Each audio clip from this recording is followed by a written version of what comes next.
The big dream. The big dream. I thought I'd talk about my big dream today because on the first video I made on the 1st of June 2024, I kind of laid out a few things about what I wanted this company to do and why, I personally was doing it. I first started, my name's Toddy, I make daily videos, starting a company, growing a company called Nonconformity Company. We're going to do a challenge of 100 startups in 1,000 days and experiment with lots of different business models and combinations of business models. And in order to help and educate people and flex a lot of this automation software and the tools. Very windy today. Oh dear. Microphone's on. Just in my van on the street. Yeah, and we've got the LIFEMASTER brand, which is all about defining your ideal life. And we can break life down into 5 areas: health, work, people, finances, and evolution. And then they break down into subcategories. And one of the exercises in the LIFEMASTER at the very start is to really define on an A4 sheet of paper, online or on paper, is to write those categories out and the subcategories and write a few bullet points for each one of them. And that's like where you want to be going. You want that as a live document. I have it as a live document online because that's where you want to be heading. And that will evolve as you keep getting closer to certain goals and as you start on this path of evolving and developing faster and faster. You'll learn more, so then you'll have more ideas of where you want to go. So the idea is to never quite get there. You have this picture on the horizon of where you're going in a detailed format with goals like how much money do you want to be earning, what do you want your net worth to be, what do you want your weight to be, your body fat, how many books do you want to be reading a year, what skills do you want to master. And one of those is, in the finance category, you've got your assets and your liabilities. So you might want to clear up all your debts. You want to build some assets and investments. The big dream for me, I've realized coming back to the UK, loving to travel, and I think reading this Towpath book and just seeing the way the world's going, I definitely think smaller communities, and there's an exact number of, like, the ideal number for a community to thrive, and over that, I forget the number, maybe it's 1,000 people, maybe it was 800, I don't know. Got a couple of books to read on this community stuff. But I just want to buy a beautiful piece of land, ideally a farm with loads of outbuildings that can be developed, and have a community-based farming project, because farming is hard, but if you did it as a community, then that would be amazing. So everybody pitches in, and then also have community-based food projects with the growing, involving the children, education, a place where, say for example, you could have people coming and cooking all together and taking away the food, getting food in exchange for their energies. The farm has been a big vision of mine, and that's what I want to go for, and that's what the money from Nonconformity Company is going to provide the money for. And it'll probably be in England, but I'd love to then buy another piece of land in another country so we could have different produce and then do different things from there. And then a lot of the online education that we're doing will turn into physical workshops that are there and bring in other teachers. And just have a mix of like-minded people that people want to come and learn and help and share and be healthy and make food. There's loads of skills I want to master. I want to be a master pizza maker. I want to do so many things. And so I want to build a company, first of all, Nonconformity Company, that's making lots of money and helping lots of people and growing a brand, to then buy somewhere physical and take a lot of the online stuff that we're doing into the physical realm. And there's lots of really nice farms available between 1 and 2 million in the UK. I'm always looking on uklandandfarm.co.uk. It was my favourite hangout for a while. I've stopped, but I was looking the other day. Yeah, loads of great properties, loads of land, loads of outbuildings, loads of houses. They might be dilapidated, so what? It'd be a big project, a big ongoing project. And we can travel from there, develop camper vans, and develop shepherd huts for people to come and stay. I really want to make a cupboardless kitchen and drawerless and cupboardless kitchen with everything there ready that you need. This cottage is really hard to cook in that we're in. And just thinking of the van here that we developed, like it's not kitted out fully, but it's finding stuff in these boxes. We were organized and good, but it's not been great at times. Anyway, yes, the big dream. So we want to take Nonconformity Company to taking $1 million a month, largely on autopilot, finish 100 startups in 1,000 days. That will finish on the 7th of April, 2027. So we've got time. So yeah, within the next couple of years to buy a huge farm with loads of land and start, then we'll have the online community to say, look, if anybody wants to come and stay, and then we can do it like the sharing economy, where it's not like we'll have accommodation there with these shepherd huts, and there's a lot of planning laws and things like that, but there's a lot of ways to get around them as well, and just take the easy route.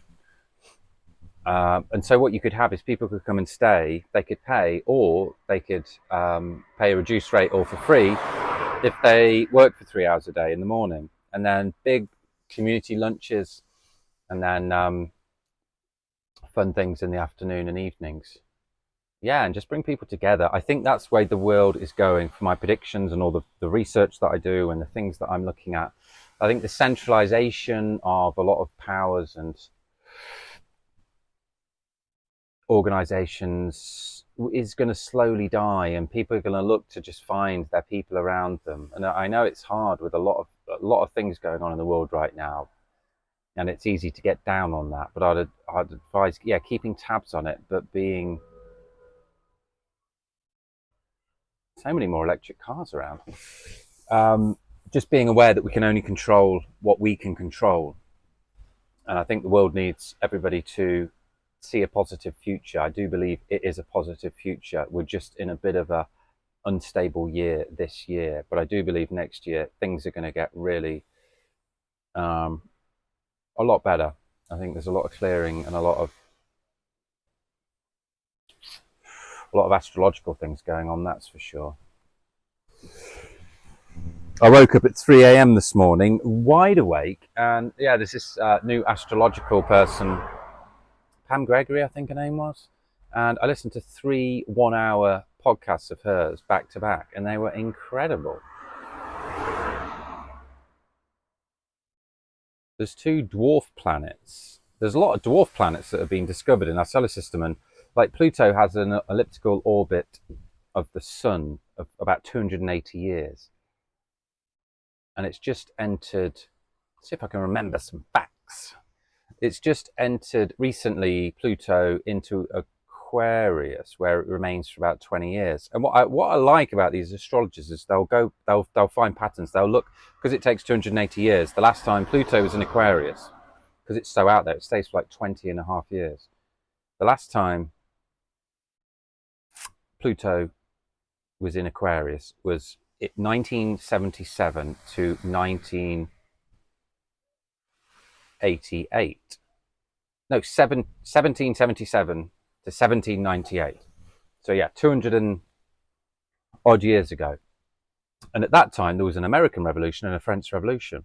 And it's come back in now. And you look at what's going on in the world, the French are protesting, and it feels like the start of a revolution.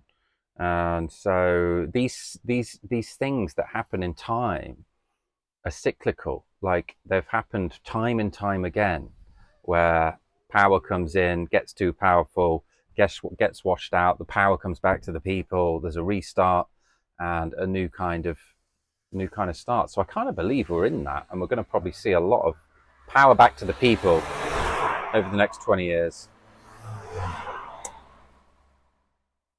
And a lot of these centralized big organizations, governments, crumbling away, because over time, the Romans, the Greeks, all of these past civilizations, although it was a different era, the same patterns do play out, where power gets greedy, gets hungry, gets too big,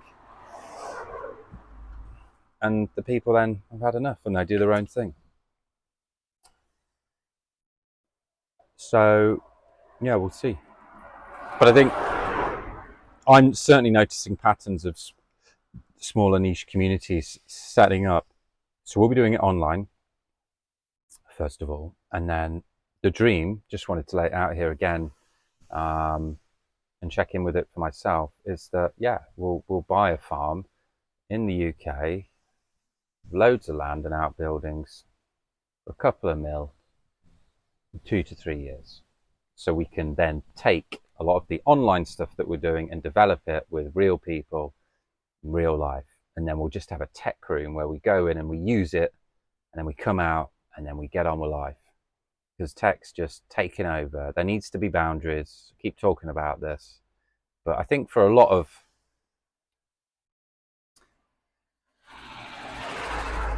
I mean, it's all quite new, this technology, and it's just I'm well into it. I'm very savvy, but I've stripped back a lot and keep it as simple as possible now. And I'm going to use the hell out of it, but I'm also going to put it away most of the time.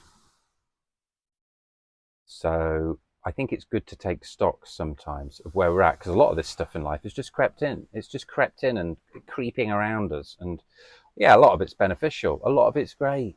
And I can see why people only think it's good. But I think it's hard to remember sometimes how it used to be. There was a famous artist I've seen, and he took pictures of people using devices in public places with friends, family, and then he removed the phones from the images. And it's so interesting, all of these images of people with their neck like this and stuff. And it's on the ferry on the way back from France to here about a week ago. We found a nice quiet lounge, and I walked through, and everybody was on their phone except one person who was sitting near us by the window reading a book. Everybody was on the phone, and then in all these weird positions like this, like lying down like this, and it's just, yeah, like they could have met other people. They should be chatting to the people that they're with, and interacting more. Like we keep our phones away, we keep them off, we keep no notifications. Like mine's on silent most of the time if I'm with my family, because I don't want to be interrupted by it. I want to sit down and use it intentionally. Anyway, that's enough.